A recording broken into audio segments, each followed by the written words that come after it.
চিরুনির উপরে সূরা ফাতিহা 3 বার পরে ফু দিলে কি হয় জানলে আপনি অবাক হয়ে যাবেন। আমরা কিন্তু অনেকেই চিরুনি ব্যবহার করি, বিশেষ করে মা বোনরা যারা আছে তারা আমরা অনেকেই চিরুনি ব্যবহার করি। আবার অনেক মা বোনদের মাথায় অনেক সমস্যা থাকতে পারে, মাথা ব্যথা হয় এবং মাথার চুল উঠে যায়, চুলের গোড়া নরম হয়ে গেছে, চুল বারবার উঠে যায়।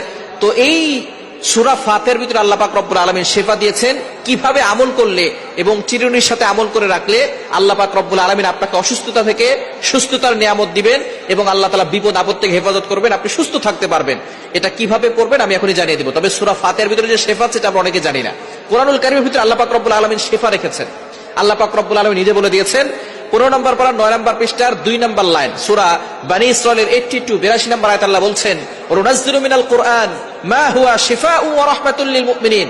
আমি আল্লাহ তাআলা মুমিনদের জন্য এই কোরআনটা রহমত হিসেবে শিফা স্বরূপ নাজিল করে দিয়েছি। সুবহানাল্লাহি বিহামদি। সুতরাং কোরআনের ভিতরে শিফা আছে, আর এই সূরা ফাতিহার ভিতরে শিফা আছে। নবী সাল্লাল্লাহু আলাইহি ওয়াসাল্লাম নিজে